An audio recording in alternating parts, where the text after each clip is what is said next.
முதல் மனைவி உயிரோடு இருக்கும்போது ஒரு ஆண் இரண்டாவது திருமணம் முடிக்கலாமா? இஸ்லாம் அனுமதிச்சிருக்கி 4 பெண்களை திருமணம் முடிக்கிறதுக்கு.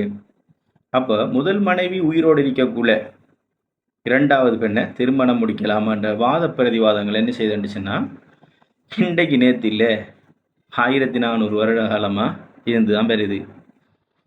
ஒவ்வொரு ஆளும் ஒவ்வொரு கோணத்தில் பார்ப்பாங்க. இப்போ நான் என்ன சொல்ல போகிற இந்த கருத்தை நீங்கள் ஏற்றுக்கோணும் என்றது இல்லை. நீங்கள் விரும்பினா ஏற்றுக்கலாம், இல்லாட்டி விட்டுட்டு போகலாம். ஆனால் சிந்திங்க, அவ்வளோதான் நம்மளோட பாயிண்ட். விரும்பினா ஏற்றுக்கங்க, விருப்பம் இல்லையா, பொய் சொல்கிறேன்னா விட்டுட்டு போங்க, ஆனால் சிந்திங்க. இப்போ அல்குர்ஆனை, இப்போ இது அல்குர்ஆன். இந்த அல்குர்ஆனை எடுத்து பார்த்தோம்னா சூரா அன் நிசா பெண்கள் அதில், அதாவது 4ஆம் அத்தியாயத்தில் 3வது வசனம் என்ன சொல்லுதுன்னுச்சுன்னா, பெண்களில் நீங்கள் விரும்பின பெண்களில் இருவராகவோ 3 பேர் 3 பேராகவோ 4 அதாவது 2 பெண்ணையோ 3 பெண்ணையோ 4 பெண்ணையோ நீங்கள் திருமணம் முடிச்சுக்கங்க, நாங்கள் உங்களுக்கு அனுமதி தாரோம். ஆனால் உங்களை அநீதி, அதாவது நீங்கள் அநீதி செய்யாமல் இருப்பதற்கு ஒரு ஆளைத்தான் திருமணம் முடிக்கிறது உகந்தது அப்படி என்று அந்த வசனம் சொல்லுது. இது நான் உங்களுக்கு அந்த வசனத்தொருக்கா வாசிச்சு காட்ட வேண்டிய அவசியம் இல்லை, இது நிறைய பேருக்கு தெரியும். அப்போ 2 பேரையோ 3 4 பேரையோ திருமணம் முடிக்கிறதுக்கு அனுமதி இருக்குது. ஆனால் அநீதி செய்யாமல் இருக்கணும் மட்டும் சொன்னால் ஒருவரை நீங்கள் திருமணம் முடிச்சுக்கோங்கன்னு சொல்லி 4ஆம் அத்தியாயத்தில் 3வது வசனம் சொல்லுது. இப்போ தொடர்ந்து நீங்கள் போய்க்கிருந்தீங்கன்னு சொன்னால் அதே அத்தியாயத்தில் 129வது வசனத்தில் அழகான முறைக்கு இறைவன் சொல்கிற, இன்னும் நீங்கள் உங்கள் மனைவியருக்கிடையில் எவ்வளவு விரும்பிய போதிலும் நீதமாக நடக்க நீங்கள் சக்தி பெற மாட்டீர்கள். அப்பா படைச்சவரை சொல்லிட்டாரு, நீங்கள் 2 பேரை 3 பேரை 4 பேரை முடிச்சா நீங்கள் எவ்வளவுக்கு தன்னோட மனைவிக்கு இடையில எவ்வளவு தான் நீங்கள் விரும்பினாலும் நீதமாக நடக்க நீங்கள் சக்தி பெற மாட்டீர்கள். நான் சொல்லல, இந்த அல்குர்ஆன் அடிப்படையில் படைச்ச ரப்பே சொல்லிட்டார் இல்லையா? ஆனால் ஒரே மனைவியரே பக்கம் நீங்கள் முற்றிலும் சாய்ந்து மற்ற அவளை அந்தரத்தில் தொங்க விட பட்டவளை போல் விட்டு விடாதீர்கள். ஒரு மனைவிக்கு உங்களோட அன்பு, பாசம், கருணை, நேசம், பராமரிப்பு, செலவு எல்லாத்தையும் கொடுத்து மற்ற மனைவியை நீங்கள் அந்தரத்தில் விட்டுறாதீங்க. அதால தான் ரப்பு நேர்தொன்ன சொல்லிட்டாரு, நீங்கள் சக்தி பெற மாட்டீங்க அப்படி அழகாக சொல்லிட்டாரு. இன்னும் நீங்கள் சமாதானமாக நடந்து கொண்டு அல்லாஹுவையும் பயந்து கொண்டால் அப்போது நிச்சயமாக அல்லாஹ் உங்கள் குற்றங்களை மிக மன்னிப்பவனாகவும் மிக கிருபையானவனாகவும் அது நமக்கு இருக்கட்டும். அப்போ இவ்வளோ இந்த 2 விஷயம் என்ன சொல்லுதுன்னு பார்த்தா, ஒரு ஆணுக்கு அனுமதி இருக்கி 2 கல்யாணம் 3 கல்யாணம் 4 கல்யாணம் முடிக்க அனுமதி இருக்கி. ஆனால் 4ஆம் அத்தியாயம் 3ஆம் வசனத்தில் ஒருவரை போதுமாக்கிக்கோங்க, அங்கே நீதி செலுத்துவீங்கன்னு சொன்னாச்சு. திருப்பி 29வது வசனத்தில் நீங்கள் நீதியமாக நடந்து கொள்றதுக்கு நீங்கள் சக்தி பெற மாட்டீங்கன்னு ரப்பு சொல்லிட்டாரு, ஃபுல் ஸ்டாப் வச்சுட்டாரு, உங்களுக்கு தெளிவுபடுத்திட்டாரு. இதை தாண்டி உங்களோட முதல் மனைவி உயிரோட இருக்க நீங்கள் இன்னொரு கல்யாணம் முடிச்சு நான் வந்துட்டு நீதமாக தான் நடப்பேன், அது உங்களோட கேட்ஸ், அது ஒரு பக்கம் இருக்கட்டும். இப்போ எல்லாரும் சொல்லுவாங்க ஹதீஸ் சுன்னா ரசூலுல்லாஹி ஸல்லல்லாஹு அலைஹி வஸல்லம் அவங்களோட சொல் செயல் அங்கீகாரம் இதுதான் ஹதீஸ் அப்படி சொல்லுவாங்க இல்லையா?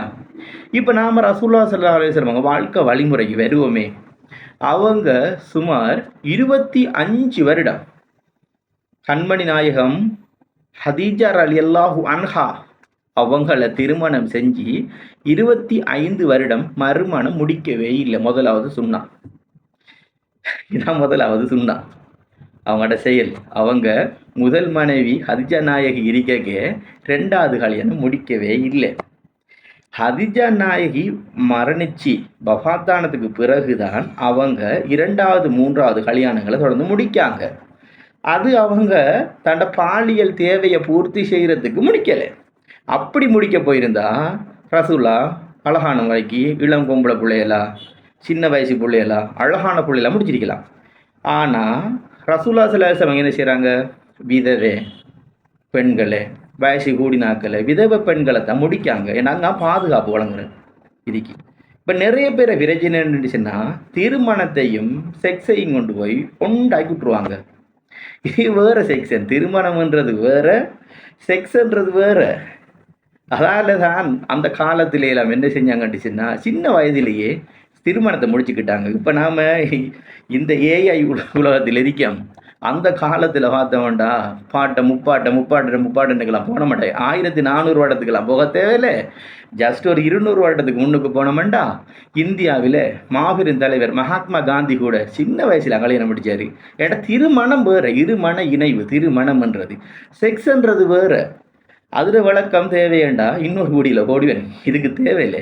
சரி, அப்போ ரசூலுல்லாஹி ஸல்லல்லாஹு அலைஹி வஸல்லம் அவங்கள முதலாவது சுன்னாவே தண்ட முதல் மனைவி இருக்கும்போது அவங்க மறுமணம் முடிக்கவே இல்லை. அதுக்கப்புறமா தான் அவங்க என்ன செய்கிறாங்க? விதவை பெண்களை தான் முடித்தாங்க. ஏனண்டா அங்கே திருமணத்தில் முக்கியமான ஒரு விஷயம் இருக்கின்ற பாதுகாப்பு, ப்ரொடக்ட், பாதுகாப்பு, தேவை கோட்பாடு, அப்படி நிறைய விஷயம் இருக்கி.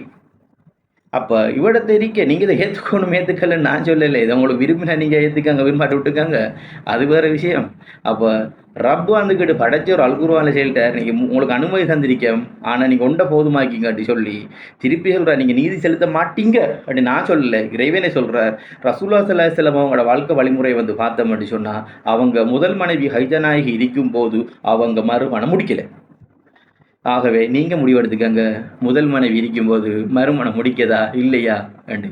இதே நேரம் முதல் மனைவி இருக்கும்போது மறுமணம் முடிக்கலாம் என்று ஆதரிக்கவங்களுக்காக நான் ஒரு துவா செய்கிறேன். யா அல்லாஹ், இந்த முதல் மனைவி இருக்கும்போது உயிருடன் தன்னுடன் வாழும்போது இன்னொரு கல்யாணம் முடிக்கலாம் என்று ஆமோதிக்க ஆதரிக்க அந்த ஆண்களுடைய பெண் பிள்ளைகளின் கணவன்மார், அந்த ஆதரிக்க ஆண்களின் பெண் குழந்தைகளின் பெண் பொம்புல பிள்ளைல கணவன்மார், அந்த மாமனாருக்கு மாமியாருக்கு அந்த பெண் பிள்ளைக்கு அந்த மனைவிக்கு தெரியாமல் வேறு வேறு ஊரில் சமகாலத்தில் 3-4 மனைவிகளை வச்சுக்கணும், அவள் நீதமாக நடந்துக்கணும் என்று நான் உங்கள் எல்லாருக்கும் பிரார்த்தனை செய்கிறேன். இதோட பிரார்த்தனை செய்யலாம். இப்போ நீங்கள் சொல்கிறீங்க வந்துக்கிட்டு இல்லை அனுமதி இருக்கி, அது கம்ப்ளீட் அனுமதி கேட்க தேவையில்லை நீங்கள் சொன்னால் உங்களோட பொம்பளை பிள்ளைய முடிச்சுக்கிறிக்க புருஷன்மார் அவங்க சமகாலத்தில் 2-3 கல்யாணத்தை முடிக்கணும், அவங்க நீதமாக நடந்து காட்டணும்ன்றது தான் எந்த பிரார்த்தனை. இதே நேரம் முதல் மனைவி உயிரோடு இருக்க முதலாவது கணவன் வந்துக்கிட்டு அந்த மனைவிக்கு தெரியாமல் இன்னொரு கல்யாணம் முடிக்க போனாலே அங்கே ஒரு அநீதி இழைக்கப்படுது. Breach of agreement மீறப்படுது.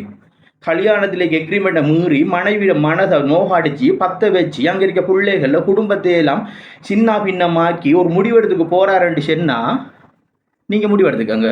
இது நம்மளோட கருத்து. இதுக்காக நிறைய இருக்கி. ஆனால் டைம் 8 நிமிஷத்துக்கு போகுது. அஸ்ஸலாமு அலைக்கும் வரஹ்மத்துல்லாஹி வபரகாத்துஹு.